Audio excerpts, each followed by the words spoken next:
గత 20 రోజుల నుంచి బడంగ్పేట్ మున్సిపల్ కార్పొరేషన్లో జరిగినటువంటి అవినీతి గురించి బడంగ్పేట్ కార్పొరేషనే కాక తెలంగాణ వ్యాప్తంగా ఈ అవినీతిపై అన్ని ఛానల్స్లలో స్క్రోలింగ్ అవుతూ ఉన్నది. ఈ వార్త తెలంగాణ రాష్ట్ర వ్యాప్తంగా వ్యాప్తి చెంది అసలు 120 నుంచి 150 కోట్ల అవినీతి ఏంది, ఈ అవినీతిపై 20 రోజుల నుంచి గడిచిన 20 రోజుల నుంచి అవినీతి జరిగేటప్పుడు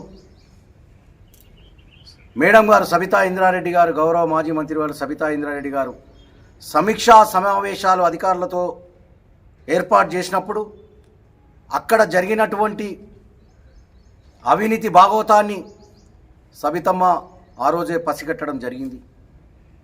ఆ పసిగట్టిన సందర్భాలలో మా స్థానికంగా ఉండేటువంటి మాజీ కార్పొరేటర్లకు, మా బీఆర్ఎస్ నాయకులకు, మా కార్యకర్తలకు సూచనలు ఇవ్వడం జరిగింది. ఈ అవినీతి భాగవతాన్ని ఇక్కడ చాలా అవినీతి జరుగుతూ ఉంది. రామరెడ్డి, అర్జున్, ఫ్లోర్ లీడర్ అర్జున్ గారి కానివ్వండి, రామరెడ్డి కానీ, పెద్దల ఆనంద్ రెడ్డి గారి కానీ మాతో చర్చించి అవినీతి బయట పెట్టడానికి ఆమె ప్రయత్నాలు చేయడం జరిగింది. దానికి మేము కూడా స్పందించి ప్రతి ఒక్కరికి కూడా మేము కూడా మా పార్టీ పెద్దలు కూడా అందరూ కూడా మా నాయకులు కూడా కంప్లైంట్లు ఇవ్వడం జరిగింది. అవినీతి బయట పెట్టడం జరిగింది, బయట పడడం జరిగింది. దాని మీద ఇతరతర పార్టీలు ముఖ్యంగా కాంగ్రెస్ పార్టీ స్పందిస్తూ అధికారంలో మీరున్నటువంటి మీ పార్టీ, ప్రజాపాలన అనేటువంటి మీ కాంగ్రెస్ పార్టీ ఈరోజు ప్రజల కోసం సరి అయిన సమాధానం చెప్పకుండా దాన్ని దాటవేస్తూ ఉన్నారు. ఏదో చెప్తారు, ఎవరు చెప్పాలి సమాధానం? కార్పొరేటర్ చెప్పాలి, రాష్ట్ర నాయకులు చెప్పాలి. ఈ సమాధానాన్ని చెప్పకుండా ఏదో సబితా ఇంద్రారెడ్డి గారు స్పందించారు అని చెప్పి చెప్తా ఉంటే అది ఎంతవరకు వాస్తవం అని చెప్పి నేను ఈ కాంగ్రెస్ నాయకులను అడుగుతా ఉన్నా. ఎవరినో నలుగురు కూర్చొని పెడతారు, ఒక కాంగ్రెస్ పార్టీ పెద్దలు కూర్చొని పెడతారు, పక్క కూర్చొని పెట్టుకుంటారు, ప్రెస్ మీట్ ఏర్పాటు చేస్తారు. ఆ ప్రెస్ మీట్లో సమాధానాలు కరెక్ట్ అన్నా చెప్తారా? చెప్పరు. మీ ప్రభుత్వం ఉంది, అధికారంలో మీరున్నారు, మీరున్నప్పుడు స్పందించేది ఎవరు? సబితమ్మ స్పందించింది కాబట్టే ఈరోజు ప్రతిపక్షాలు ఉన్నాం, కాబట్టే స్పందించింది, కాబట్టే ఈరోజు ఈ అవినీతి భాగవతం బయటపడది. గతంలో కూడా ఈ యొక్క ప్రభుత్వం చిత్తశుద్ధి ఉంటే ఈ అవినీతి భాగవతాన్ని బయట పెట్టని చెప్పి ఒక ప్రెస్ కార్యక్రమాల కూడా సబితా ఇంద్రారెడ్డి గారు చెప్పడం జరిగిందని చెప్పి, ఇది వాస్తవం కాదా అని చెప్పి మిమ్మల్ని అడుగుతా ఉన్నాం. అదే కాకుండా ఈరోజు ప్రభుత్వంలో మీరుండి సబితా ఇంద్రారెడ్డి గారు, బీఆర్ఎస్ పార్టీ నాయకులు వీళ్ళు కూడా అందులో భాగస్వాములు స్పందించాలంటే ఎస్ మేము స్పందించినాము, మా మీద ఏవైనా అవినీతి ఆరోపణలు ఉంటే చర్యలు చేపట్టండి, మీరు ప్రభుత్వంలో ఉన్నారు, అధికారంలో ఉన్నారు అని చెప్పి ఆ రోజు చెప్పినాం. ఆ రోజు చెప్పిన తర్వాత కూడా మళ్ళీ మీరు స్పందించాలంటే మీకు ఎవరు చెప్తారు? ఎవరు స్పందించాలి? ప్రభుత్వంలో మీరు ఉన్న తర్వాత, ప్రభుత్వంలో ఉన్న మొన్నటి వరకు ఉన్నటువంటి గద్దె మీద ఉన్నటువంటి నాయకులు, మొన్నటి వరకు గద్దె మీద ఉన్నటువంటి కార్పొరేషన్లో సీట్లు ఉన్నటువంటి నాయకులు స్పందించాలి, కార్పొరేటర్లు, కాంగ్రెస్ కార్పొరేటర్లు స్పందించాలి. వారు స్పందించకుండా సబితా ఇంద్రారెడ్డి స్పందించాలని అంటారేమండి? అధికార పార్టీలో ఉన్నటువంటి మున్సిపల్ శాఖ ముఖ్యమంత్రి వద్ద పెట్టుకున్నాడే, మున్సిపల్ శాఖ మంత్రిగా రేవంత్ రెడ్డి గారు స్పందించాలని చెప్పి ఇలా తెలంగాణ వ్యాప్తంగా ప్రజలు అడుగుతా ఉన్నారు. ఇంత పెద్ద కుంభకోణం జరిగింది, రచ్చబండల కాడ, చౌరస్తల కాడ, దింపుడు కళ్ళల కాడ, ప్రతి చోట ఇదే చర్చ. అగర్ ఇంత పెద్ద కుంభకోణం జరిగితే ముఖ్యమంత్రి గారి దగ్గర ఉన్నటువంటి మున్సిపల్ శాఖ మంత్రిగా ఉన్నటువంటి రేవంత్ రెడ్డి గారు ఎందుకు స్పందిస్తలేరని చెప్పి ప్రజలు అడుగుతా ఉన్నారు. సరే, ముఖ్యమంత్రి గారు శాఖ ఆయన దగ్గర ఉంది, ఆయన బిజీగా ఉన్నారు. ఇన్ఛార్జ్ మంత్రిగా ఉన్నటువంటి శ్రీధర్ బాబు గారు కూడా స్పందించాలి కదా. ఆయన స్పందించడు. ఇంత పెద్ద కుంభకోణం జరిగితే ఏం చర్యలు చేపడుతున్నామో చెప్పరు, ఎంతవరకు వచ్చింది చెప్పరు. ఈ తెలంగాణ రాష్ట్రంలో ఈ ప్రజాపాలన అనేటువంటి ఈ తెలంగాణ రాష్ట్రంలో మీరు పాలనలో ఉన్నటువంటి మీ పెద్దలందరూ కూడా స్పందించారంటే మేము ఎంత స్పందిస్తామండి? అధికారంలో ఉన్నామా? మేము ప్రతిపక్షంలో ఉన్నాం, ప్రశ్నిస్తాం. ప్రశ్నకు జవాబు మీరు మీ దగ్గర నుంచి రావాలి, మీరు స్పందించాలి. ప్రశ్నకు ప్రజలు అడిగిన ప్రజల తరపున మేము ప్రశ్నిస్తున్నాం కాబట్టి ప్రజల తరపున ప్రజలకు సమాధానం మీరు చెప్పాలి. అధికారంలో ఉన్నటువంటి ముఖ్యమంత్రి రేవంత్ రెడ్డి గారు, మున్సిపల్ శాఖ ఉన్న రేవంత్ రెడ్డి గారు స్పందించాలి, ఇన్ఛార్జ్ మినిస్టర్ శ్రీధర్ బాబు గారు స్పందించాలి. చివరికి ఇక్కడ నేను ఇన్ఛార్జి, ఏ అన్ని అధికార కార్యక్రమాలు ఏమున్నా నేను ముంగటుండి కొబ్బరికాయలు కొడుతున్నటువంటి పెద్ద మనిషి కేఎల్ఆర్ గారు స్పందించాలి. శ్రీధర్ బాబు గారు వచ్చి అధికారిక కార్యక్రమాలు ఏర్పాటు చేస్తే సీటు మీద కూర్చుంటున్నవే, పోయి ఫోటోకాల్ లేకుండా సీట్లో కూర్చున్నావు కదా. ఈరోజు అదే సీట్ల నీ ఇష్టంతో పోయిన కమిషనర్ని పోతే మళ్ళీ ఇలా ప్రజలు ఏమంటారు తెలుసా? ఎన్ని లక్షల రూపాయలు తీసుకొని మళ్ళా డీసీని తీసుకొచ్చి మళ్ళా ఆ సీట్ల మున్సిపల్ కార్పొరేషన్లో ఉన్నటువంటి కమిషనర్ గారిని ఎన్ని లక్షలు తీసుకొని మళ్ళా సీట్లో కూర్చొని పెట్టిర్రు. ఈ నాయకులు ఎవరు పెద్ద నాయకులు డబ్బులు తీసుకొని ఆ సీట్లో కూర్చొని పెట్టారని ప్రజలు అనుకుంటున్నారు, గుసగుసలాడుతున్నారు. చివరికి మీరు కూడా గౌరవ ఇన్ఛార్జి అంటున్నటువంటి కాంగ్రెస్ పార్టీ మహేశ్వరం ఇన్ఛార్జి అంటున్నటువంటి కేఎల్ఆర్ కూడా చివరికి ఆయన కూడా స్పందించాడు. అధికారంలో ఉన్నటువంటి మీరు స్పందించాలి, సబితమ్మ కాదు స్పందించేది. పరిపాలనలో ఉన్నటువంటి ప్రజాపాలన అని చెప్పుకునే మీరు స్పందించి ప్రజలకు సమాధానం చెప్పవలసిన అవసరము ఈ కాంగ్రెస్ పాలకుల పైన ఉందని చెప్పి సందర్భంగా తెలియజేస్తా ఉన్నా. ఇంకొక విషయం, ఈరోజు ఈ అధికారులు 10 మంది అధికారులు వీళ్ళు చేసింది చారానైతే వాళ్ళు ఎంబడి ఉన్న వాళ్ళు బారాన చేసిరని చెప్పి మా ప్రజల ఆలోచనలు ఉన్నాయి, ప్రజల అనుమానాలు ఉన్నాయి. ఆ అనుమానాలని బయటకు వచ్చి చెప్పండి, మీరు స్పందించండి. స్పందిస్తే ప్రజలకు అర్థమవుతుంది. కానీ స్పందించకపోతే మీదికించి మళ్ళా బురద చల్లే కార్యక్రమం. బీఆర్ఎస్ పార్టీలో అవినీతి జరిగింది. ఎప్పుడు జరిగింది? ప్రజాపాలననే 23 డిసెంబర్కు మీరు వచ్చిన తర్వాత 24 3 నెలల తర్వాత రఘు కమిషనర్ వచ్చిన తర్వాత ఈ అవినీతి భాగవతం బయటపడ్డది. ఆ అధికారులే సస్పెండ్ అయ్యారని చెప్పి సందర్భంగా తెలియజేస్తా ఉన్నా. ప్రజలకు అర్థమైతలేదా? ఆ రోజు నుంచి ఈ రోజు వరకు అవినీతి జరిగితే అధికారులు సస్పెండ్ కాలేదే. మా ప్రభుత్వంలో ఆ రోజు బీఆర్ఎస్ ప్రభుత్వంలో మంత్రిగా ఉన్నటువంటి సబితా ఇంద్రారెడ్డి గారు ఉన్నప్పుడు అవినీతి జరగలేదే. ఆ యొక్క ఆఫీసర్స్ క్షేమంగా ఉన్నారు కదా. మీ రాష్ట్రంలో మీ పాలన వచ్చినాక అధికారులు పెద్ద ఎత్తున తెలంగాణ వ్యాప్తంగా ఎప్పుడు ఏనాడు కూడా కనివిరుగని ఉమ్మడి ఆంధ్రప్రదేశ్లో ఏ రోజు కూడా ఒక మున్సిపల్ కార్పొరేషన్లో 10 మంది ఒకేసారి సస్పెండ్ అయినది ఇది మొదటిసారి కాదా అని చెప్పి ప్రభుత్వాన్ని క్వశ్చన్ చేస్తూ ఉన్నాం. దీనిపైన స్పందించవలసిన అవసరం ఉంది పాలకులకు. ఇంకొక విషయం, ఈ 10 మంది అధికారులు డీసీగా మొన్నటి వరకు పనిచేసినటువంటి సరస్వతి గారు స్పందించి వాళ్ళ పేర్లు బయట పెట్టవలసిన అవసరం ఎంతైనా ఉందని చెప్పి సందర్భంగా డీసీ సరస్వతి గారికి కూడా మీ ద్వారా తెలియపరుస్తా ఉన్నా. ఆ విషయం కూడా ప్రజలు క్వశ్చన్ చేస్తూ ఉండరు. ఈ డీసీ తిన్నదెంత, ఆమె ఎన్నుకున్న తిన్నదెంత? ఈ డీసీ సరస్వతి గారు ఎందుకు బట్ట బయలు చేస్తలేరు, ఎందుకు చెప్తలేరు, ఎందుకు ప్రెస్ ముంగట్టుకు వస్తలేదు, ఈ అధికారులు ముందుకు ఎందుకు వస్తలేరు అని అడుగుతా ఉన్నారు. కాబట్టి మీరు ప్రెస్ మిత్రుల దగ్గర ముందుకు రావాలి, ఈ ప్రజల ముందుకు రావాలి, నిజాలు చెప్పవలసిందిగా డీసీ సరస్వతి గారిని కోరుతా ఉన్నాం.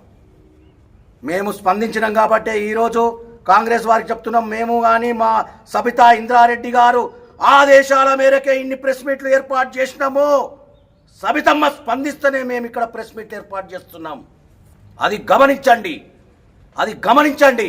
ప్రతిసారి ఏదో సబితమ్మ మీద బురద చల్లాలనే ప్రయత్నం మరొక్కసారి చేయొద్దని చెప్పి ఈ సందర్భంగా మీ అందరికీ హెచ్చరిస్తున్నాం, డిమాండ్ చేస్తున్నాం. నిజాలు చెప్పనిక ప్రయత్నం చేయండి, కానీ ఏదో తూతూ మంత్రంగా ప్రెస్ మీట్లు పెట్టి తప్పుకునే ప్రయత్నం చేయకండి. మీ వద్ద ఉంది పాలన, మీ వద్ద ఉంది, అధికారులు మీ దగ్గర ఉన్నారు, గవర్నమెంట్ మీద ఉన్నది. మీరు స్పందించండి, ఎంక్వైరీ చేయండి, ఇదంతా లోతు నుంచి తీసి బయట పెట్టండి అని చెప్పి మేము అడుగుతా ఉన్నాం. మరొక్కసారి మీ ద్వారా, ఈ ప్రజల ద్వారా ఈ అవినీతి భాగవతాన్ని బయటపడ్డది కాబట్టి మీ పాలకుల దగ్గరనే స్పందించి ఇది ఎప్పటి వరకు దీన్ని స్పందించి చర్యలు చేపడతారో, ఎప్పటి వరకు ఈ డబ్బులని రికవర్ చేస్తారో, ఈ ప్రజల సొమ్ముని ఎప్పటి వరకు రికవర్ చేస్తారో, ఈ ప్రజల సొమ్ముని పన్ను కట్టినటువంటి డబ్బులని ఎప్పటి వరకు రికవర్ చేస్తారో చెప్పవలసిన అవసరం ఈ ప్రభుత్వ పాలకుల పైన ఉందని చెప్పి సందర్భంగా తెలియజేస్తూ ఈ ప్రెస్ మీట్కు వచ్చినటువంటి మా పెద్దలందరికీ ప్రతి ఒక్కరికి ధన్యవాదాలు తెలియజేస్తాం. వారం రోజుల నుండి బడంగ్పేట్ కార్పొరేషన్ అవినీతిపై రోజుకో కథనం జరుగుతూ ఉంది. ఈ కథనంలో ఇంట్లో కారకులు ఎవరు, ఆఫీసర్ల వెనుక ఉన్న వాళ్ళు ఎవరు, ఇదంతా బయటికి తీయవలసిన ఎవరు తీయాలి? ఇది గవర్నమెంట్ తీయాలి. ప్రతిపక్షపు ఉన్నోళ్ళు మేము ఎట్లా తీస్తాం? గవర్నమెంట్లో ఉన్నోళ్ళు, గవర్నమెంట్ మున్సిపల్ శాఖ మంత్రి సీఎం గారు ఉన్నారు. ఆయన తలుచుకుంటే పెద్ద పని కాదు కదా, ఎక్కడ ఉన్నోళ్ళైనా బయటకు వచ్చేస్తారు కదా. ఎందుకు దాన్ని దాపరికంగా దాచిపెట్టుకుంటూ కూర్చున్నారు? ఇప్పుడు పోయిన కమిషనరు ఆమె అవినీతికి ఉన్నదని మొదటి నుంచి ఈడ ఫ్రాడ్ జరుగుతుందనేది తెలిసినాక కూడా ఆమె పోయినాక మళ్ళీ 3-4 రోజులకే రాత్రి ఆమెను తీసుకొని కూర్చుండబెట్టవలసిన అవసరం ఏమొచ్చింది? అంటే వీళ్ళకు ముందు లావాదేవీలు ఉండేపట్టుకునే కదా వాళ్ళు కూర్చుండబెట్టింది. మరి కూర్చుండబెట్టినప్పుడు మరి ఎవరు వాటా ఏంది అనేది ఆమె చెప్పాలి. ఇప్పుడు ఇంత ఫ్రాడ్ జరిగింది అన్నప్పుడు కమిషనర్ నోరు తెరవాలి. నోరు తెరిచి ఈయనకి ఇంత ఇచ్చినా ఆయనకి ఎంత ఇచ్చినా అనేది ఆమె బయట చేయాలి. ఇప్పుడు ఈ మున్సిపల్ ఆఫీస్ ఇదొక్కటే చెప్తుర్రు, మరి టౌన్ ప్లానింగ్ది ఏంటిది? టౌన్ ప్లానింగ్ ఆఫీసర్లది అందులోనే భాగవతం పెద్దగా ఉన్నది, ఇంకా దాని ఎందుకు బయటికి తీస్తలేరు? టౌన్ ప్లానింగ్ది కూడా మొత్తం ఎంక్వైరీ చేసి దాంట్లో ఏమున్నది, దీంట్లో ఎవరెవరి చేతులు ఉన్నాయి, అవన్నీ బయటికి తీయవలసిన అవసరం ఉన్నది. అది గవర్నమెంటు చేయాలి, మున్సిపల్ శాఖ మంత్రి చేయాలి, జిహెచ్ఎంసీ కమిషనర్ చేయాలి. ఇప్పుడు సబితమ్మ స్పందిస్తలేదు అంటే సబితమ్మ చెప్పేపాటికనే మేము స్పందించి మేమే మీటింగ్ పెట్టినాం, మేమే ప్రెస్ మీట్ పెట్టినాం. సబితమ్మ ఎందుకు స్పందించాలి? ఇంకా ఆమె చెప్తూనే ఉంది మీ తాను అంతా అవకతవకలు జరుగుతున్నాయి మరి అని ఆమె రివ్యూ మీటింగ్లో చెప్పినప్పుడు కూడా సరిగా సమాధానాలు చెప్పకపోతే ఆమెనే ఇట్లా జరుగుతుందా మీరు చూడరు అంటే అప్పుడప్పుడు మేము మీటింగ్లు పెట్టి మేము చెప్తూనే ఉన్నాం. మరి ఇంకా ఎవరున్నారు? ఇప్పుడు తీర్మానాలు చేసిరు. జనరల్గా కార్పొరేటర్లు తీర్మానానికి ఏదైతే ఇచ్చిర్రో వర్కులు, ఆ వర్కులు మాత్రమే కార్పొరేటర్లు తీర్మానం చేసిన కాడికే కార్పొరేటర్ల బాధ్యత ఉంటుంది. దాని తర్వాత ఆ వర్క్ ఏదైతే ఉన్నదో ఆ వర్క్ చేయించుకున్నారు. ఏదైతే వర్క్ చేయని కూడా డబ్బులు తీసుకున్నారు అంటే అది బయట పడాలి, తీయాలి. గవర్నమెంట్ మీ చేతులు ఉంది, తీసి బయట పెట్టి ఎవరికైతే రికవరీ చేయండి, ఎవరైతే తిన్నారో వాళ్ళతో రికవరీ చేయించేసి మొత్తము క్లియర్ చేస్తే మంచిది. రెండోది ఏంటంటే ప్రతిసారి సబితమ్మ అవినీతి సబితమ్మ లేనిది ఈ బడంగ్పేట కళ ఎక్కడికి వెళ్ళి వచ్చింది? ఇంత డెవలప్మెంట్ ఎక్కడికి వచ్చింది?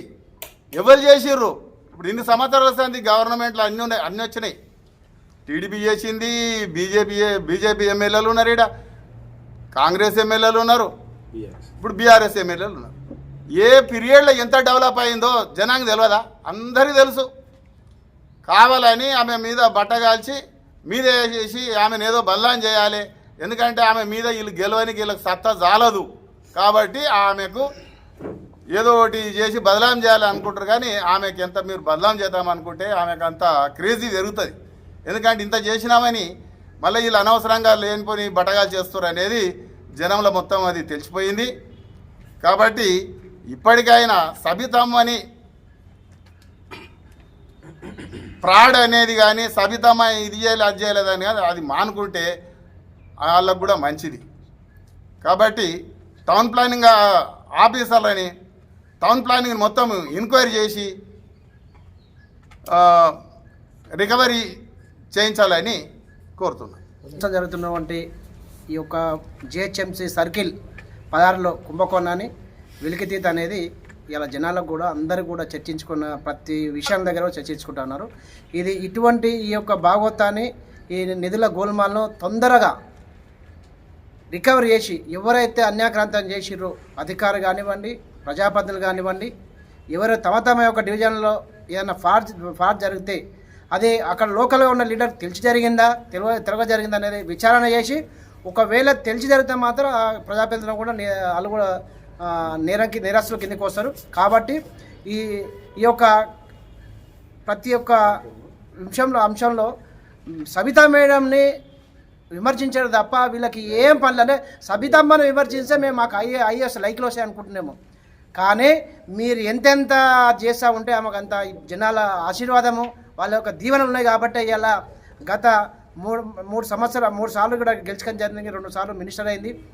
కానీ మీరు ఒకటి గ్రహించాలి, మీరు ఏదైతే అవినీతి జరిగిందంటారో ఇక్కడ నుంచి గతంలో నగర పంచాయతీ ఉన్నప్పుడు తిల్లేశ్వర గారు ఉన్నప్పుడు అవినీతి జరిగింది, అయితే అధికారులు స్పందించారు చేసిరు. కానీ మొన్న ఏదైతే జరిగిందో డీసీ గారు అంటే పూర్వ కమిషనర్ గారు సరస్వతి మేడము ట్రాన్స్ఫర్ మీద పోయినప్పుడు అయితే రివర్స్ తీసుకురావడం జరిగిందో ఆమె ట్రాన్స్ఫర్ అయిపోయినప్పుడు తిల్లేశ్వర గారు వచ్చారు, ఒక 10-15 రోజులు ఉన్నారు. సిబ్బంది అనేది ఏ రకంగా సిస్టమేటిక్ పనిచేసిరో ఇలా ఏ మనిషిని ఏ వార్డులో ఉన్నటువంటి నివాసం అడిగితే కూడా చెప్తారు.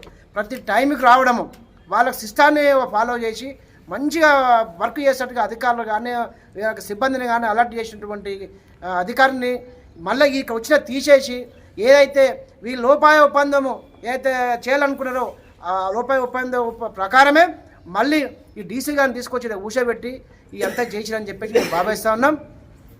ప్రతిసారి సబితమ్మని నిందేయడమే తప్ప సబితమ్మని చేసిన పనులు అన్నీ కనబడుతున్నాయి. ఏ నాయకుడు చేసి చెప్పని చెప్తున్నాం మేము. అధికారంలో అన్నీ ఇంతమంది అధికారులు ఉన్నారు. మరి ఇప్పుడు గత 2.5 సంవత్సరం కావస్తుంది, మనకు రంగారెడ్డి జిల్లాకు సంబంధించినటువంటి మినిస్టర్ లేడు. మనకు ఇన్ఛార్జ్ మినిస్టర్ ఇచ్చారు శ్రీధర్ బాబు గారిని. గత 1.5 ఇయర్ కానీ 2 సంవత్సరాల క్రితము ఒక శిలాపలకం వేసి రేడా ఎయిర్పోర్ట్ వల్ల ఇంతవరకు అతి గతి లేదని ఎన్ని యాక్సిడెంట్లు అవుతున్నాయి, ఎన్ని ఇబ్బంది అవుతున్నాయి, ఏ అధికారి ఏ ప్రజాప్రతినిధి పట్టించుకుంటున్నారు? అధికారం ప్రతిపక్షం అనేది ప్రశ్నిస్తారు, దానికి సమాధానం చెప్పవలసిన బాధ్యత అధికార పక్షం ఉంటుంది. కాబట్టి ఈ యొక్క గోల్మాయ నిధులన్నీ కూడా వెలికి తీసి ప్రజలకు సమాధానం చెప్పవలసిన అవసరం అధికారమే ఉన్నది. ఇప్పుడు కమిషనర్ గారు లేదా డీసీ గారు ఉన్నారో మీరు ఎంతమందికి వివిధ పార్టీలకు కాంగ్రెస్ కానివ్వండి, బీఆర్ఎస్ కానివ్వండి, బీజేపీ కానివ్వండి, నీకైతే ఆవేశం చేసిరో నీ మీద ధర్నాలు చేసి ఎవరికి ఎన్నింటి మూర్పులు ఇచ్చినావో ప్రతి ఒక్కటి కూడా ఆధారాలు కూడా సేకరిస్తున్నాం. తొందరలోనే అన్నీ కూడా బయట పెడతామని చెప్పేసి మీ ప్రెస్ ద్వారా తెలిసా ఉన్నాం. ఎందుకంటే ఎవరు మాట్లాడితే వాళ్ళకు డబ్బులు ఇచ్చి మేనేజ్ చేసిన రోజుల్లో ఉన్నాయి. మాకు ఒక్కొక్కటి తెలుస్తూ ఉన్నది. బీజేపీ కానివ్వండి, బీఆర్ఎస్ కానివ్వండి, కాంగ్రెస్ కానివ్వండి, ఎవరైనా కానీ ఇప్పుడు ఈ అంతా భాగవతం బయటపడాలంటే డీసీ గారు సరస్వతి మేడం గారు స్పందించవలసిన అవసరం ఉంది. అవకతో కళ్ళని 120 కోట్లు అంటారు, 150 కోట్లు అంటారు, 200 కోట్లు అంటారు. మరి ఏది కరెక్టు, ఎంత జరిగింది, ఎందుకు చేయవలసి వచ్చింది అన్ని కూడా విచారణ చేసి అధికారులు సంబంధిత ఏదైతే ఏసీబీ కానివ్వండి, డిపార్ట్మెంట్ సంబంధించిన అధికారులు కాబట్టి దీని యొక్క నిజాలు తేల్చి ఈ ప్రజలకు వివరణ ఇవ్వవలసిందిగా వీళ్ళు తెలియవలసింది. ఎందుకంటే రూపాయి కష్టం చేసి ఇంటి ట్యాక్స్లు మనం పీడించి వసూలు చేస్తున్నాం. అటువంటి వాళ్ళకి అలా సొమ్ములు తిన్న వాళ్ళకు ఏ అధికారి కానీ ప్రజలు కానీ ఖచ్చితంగా వాళ్ళను రికవర్ చేయాలని చెప్పేసి నేరస్తులను రికవర్ చేయాలని చెప్పేసి మీ ద్వారా తెలియజేసుకుంటూ ధన్యవాదాలు తెలియజేసుకుంటాను. Thank you.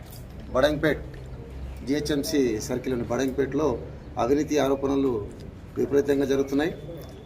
దీనికి ముఖ్య కారణకులు ఎవరనేది బయటపడాలని చెప్పేసి సబితా ఇంద్రారెడ్డి గారు మాకందరికి కూడా ఫస్ట్ నుంచి కూడా చెప్తూనే ఉన్నది. ఎవరున్నా సరే 10 మంది ఏకతాటిగా ఈ జిహెచ్ఎంసీ సర్కిల్లో బడంగ్పేట్ సర్కిల్లో 10 మంది ఏకతాటిగా సస్పెన్స్ అవ్వడం అంటే బడంగ్పేట్ చరిత్రలో బడంగ్పేట్ని అభివృద్ధి చేసింది మేడం. బడంగ్పేట్ని రాష్ట్రంలో కీలకంగా మార్చింది మేడం అభివృద్ధి పదంలో. బడంగ్పేట్ అంటేనే మహేశ్వరంలో బడంగ్పేట్ అంటేనే ఒక బ్రాండ్. అటువంటి అభివృద్ధి చేస్తే 2 సంవత్సరాలు కాలే అధికారంలోకి వచ్చిన కాంగ్రెస్ పార్టీ అవినీతిమయంలో కుప్పగులు చేసి ఇంకా సబితమ్మను చేతులు పెట్టి వెళ్ళి చూపిస్తున్నారు. సబితమ్మ అధికారంలో ఉందా ఇప్పుడు? సబితమ్మ అధికారంలో ఎవరున్నారు? ఎవరు అవినీతి చేస్తున్నారు? ఈడ ఎవరిని ప్రశ్నిస్తున్నారు మీరు? ప్రభుత్వం మీ చేతిలో ఉంది. పురపాలక శాఖ మీ మినిస్టర్, మీ ముఖ్యమంత్రి గారు, ఇన్ఛార్జ్ మినిస్టర్ ఉన్నారు. సస్పెండ్ అయిన డీసీ కమిషనర్ గారిని వితిన్ వారం రోజులు కాకముందుగా తీసుకొచ్చి పెట్టిరు. ఏం ఆశించి పెట్టిరు మీరు? ఎవరి ప్రలోభాల గురించి పెట్టుకున్నారు మీరు ఆమె తీసుకొచ్చి? ఈడ ఇంతమంది సస్పెండ్ కావడం కారణం ఎవరు? వాళ్ళు ఇంకా ఎవరు దాగున్నారు? ఎవరు ఈ ప్రజల సొత్తు తిన్నారు? అన్నీ కూడా వెలికి తీయమని చెప్పేసి సబితమ్మ మాకు కంప్లీట్గా ఆదేశాలు ఇవ్వడం జరిగింది. మేము ఇలా దీని ఇంకా ఎవరున్నారో అందరూ బయటికి తెచ్చేదాకా మేము పోరాడుతూనే ఉంటాము. మా బీఆర్ఎస్ పార్టీ తరఫున సబితమ్మ అనుచరులుగా ప్రతి ఒక్కరం పోరాడుతూనే ఉంటాము. ప్రజల సొమ్ము ఎవరు తిన్నా కక్కాల్సిందే. అధికారంలో మీరున్నారు, సబితమ్మను వేలు చూపాల్సిన పని లేదు. సబితమ్మ అభివృద్ధి కేర్ ఆఫ్. ఈరోజు బడంగ్పేట్ రూపురేఖలు మార్చిందే సబితమ్మ. అభివృద్ధి అంటేనే సబితమ్మ, అవినీతి కాదు. అవినీతి 2 సంవత్సరాలు కాలేదు ఈరోజు ఆ ప్రభుత్వం వచ్చి ఇన్ని అవినీతి ఆరోపణలు ప్రతి ఛానల్లో బడంగ్పేట కనపడుతుంది. ఇంతకుముందు డెవలప్మెంట్ అంటే సబితమ్మ బడంగ్పేట రూపురేఖలు చూపించేది. ఇలా చూస్తున్న అభివృద్ధి పనులు ఎవరు చేసిరండి? ఇవన్నీ కేవలం సబితమ్మ. అటువంటిది ఆమె పేరు మరిపియనికనే ఆమెకున్న ప్రజాదరణ చూసి ఓర్వలేక ఆమెకున్న ఎక్కడుందండి 3వ ప్లేస్ ఉంది ఇలా కాంగ్రెస్ పార్టీ. ఇలా మహేశ్వరం కాన్స్టిట్యున్సీలో 3వ ప్లేసు. సబితమ్మ ఏ పార్టీలో ఉన్నా ఎక్కడున్నా నెంబర్ 1 పొజిషన్లో మహేశ్వరం నియోజకవర్గంలో ఉంటుంది. ఆమెకున్న ప్రజాదరణ అది. ప్రజాదరణ అటువంటిది. ఆమెకు అవినీతి తెలియదు, అభివృద్ధి ఒక్కటే తెలుసు ఆమెకు. ఆమె కింద పనిచేస్తున్నాం మేమంతా. కానీ ఎవరున్నా సరే, ఎవరు దోలుకొచ్చి రాళ్ళను వాళ్ళందరి బయటికి తీసేదాకా, వాళ్ళు ఇంకా ఎవరు ఎంత పెద్ద మనుషులు ఉన్నాడో బయటికి తీసేదాకా సబితమ్మ పోరాటం జరుగుతూనే ఉంటుంది. మేము పోరాడుతూనే ఉంటాము. రికవరీ అమౌంట్ మొత్తం తిరిగి ప్రజాధనాన్ని తీసుకొచ్చి అప్పయపరచని కూర్చున్నాం. ఈ 2 ఏళ్లలో మా కార్పొరేషన్ అయిపోయిన తర్వాత నవంబర్, డిసెంబర్, జనవరిలో పెట్టినటువంటి బడ్జెట్ విషయాలలో స్పెషల్ ఆఫీసర్ శ్రీనివాస్ రెడ్డి వచ్చిన తర్వాత దశల వారీగా ఎన్నిసార్లు పోయి టెండర్ పెట్టమంటే ఏ రోజు కూడా ఒక టెండర్ రూపంగా పెట్టకపోవడం, ఏ అధికార పార్టీ అక్కడ టేబుల్ పైన కూర్చొని ఇది పెట్టొద్దు, ఇది పెట్టొద్దు, ఇది పెట్టొద్దు, ఇది పెట్టొద్దు, వాళ్ళ ఆదేశాల మేరకే కమిషనర్ ఇంతకుముందు ఉన్న వాళ్ళు కూడా చేయడం జరిగింది. ఆ రోజు నుంచి కూడా మేడం గారు ఎన్నిసార్లు చెప్పినా కూడా, 2 ఏళ్లలో ఎన్నిసార్లు చెప్పినా కూడా కాంగ్రెస్ వాళ్ళు కూడా ఏనాడు కూడా ఒక్క రూపాయి తీసుకొచ్చి దాఖలు పెట్టి రూపాయి తీసుకొచ్చి డెవలప్మెంట్ చేసిన దాఖలు ఎక్కడ కూడా లేవు. ఏమి అంటే సబితమ్మ, ఏమి అంటే సబితమ్మ. సబితమ్మ చేసిన రోజులు మీరు ఎక్కడున్నారండి? సబితమ్మ ఎన్ని తెచ్చింది మున్సిపాలిటీలో, బడంగ్పేట్ కార్పొరేషన్లో ఎన్ని పనులు చేసింది మీకు కళ్ళ కనపడుతున్నావా? 2.5 ఏళ్లలో మీరు ఏం తెచ్చారో సూటిగా చెప్పండి. ఒక్క రూపాయి తెచ్చి ఏదన్నా పని చేశారా? ఏనాడన్నా మినిస్టర్ శ్రీధర్బాబు దృష్టికి తీసుకుపోయారా? ఇన్ని పనులు ఉన్నాయి కావాలని చెప్పేసి అన్న ఏనాడన్నా కేఎల్ఆర్ దృష్టికి తీసుకుపోయారా? కేఎల్ఆర్ ఏమైనా స్పందించండా? కొబ్బరికాయ నాదే, కాంట్రాక్టర్ నాదే, పని నాదే. దాంట్లో భాగమే ఈ 150 కోట్ల రూపాయలు కుంభకోణం. ఏనాడన్నా మేడం గారు చెప్పిన మాటలు పట్టించుకున్నారా? ఏ కమిషన్ అయినా చేశారా? అధికారులు పట్టించుకున్నారా? Town planning పట్టించుకున్నారా? ఈ అన్నిటికీ కారణం కమిషనర్ ఉన్న కాంగ్రెస్ లీడర్లే. ఎందుకంటే ఏనాడు కూడా మీరు పని కావాలని పోతే ఏనాడు కూడా నేను చెప్పిన దాకా చేయొద్దు అనేది ఆదేశాల మేరకే ఈ కుంభకోణం జరిగింది.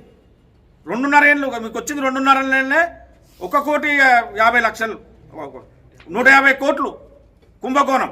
ఇవాళ ఎక్కడ చూసినా, ఏ పేపర్లో చూసినా గత 2-3 ఏళ్లలో బడంగ్పేట అంటే అభివృద్ధి, అభివృద్ధి అంటే సబితేంద్రారెడ్డి. ఈరోజు ఏంటంటే ఎక్కడ చూసినా బడంగ్పేట అవినీతి, అవినీతి, అవినీతి. పేరుని 2 ఏళ్లలో మొత్తం 10 ఏళ్ళ పేరునంతా ఖరాబ్ చేసేసారు. ఎవరు చేశారు ఇదంతా? చేసింది కాంగ్రెస్ పార్టీ లీడర్లు. పొద్దున నుంచి సాయంత్రం వరకు టేబుల్ కాడనే, పొద్దున నుంచి సాయంత్రం వరకు టేబుల్ కాడనే.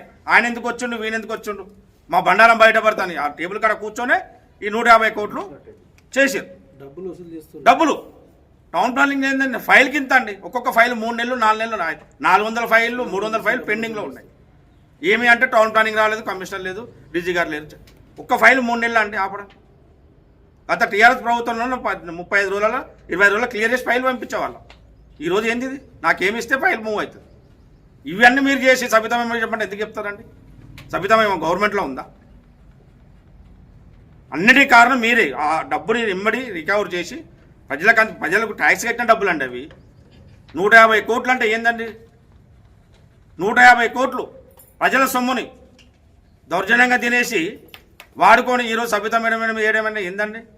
ఇది కరెక్ట్ అయిన పద్ధతి కాదు. ఇమీడియట్లీ రికవర్ చేసి ప్రజల సొమ్ము ప్రజలకు ఇచ్చి ప్రజలలో డెవలప్ చేయాలని చెప్పేసి మనస్ఫూర్తిగా కోరుకుంటున్నాను. Thank you.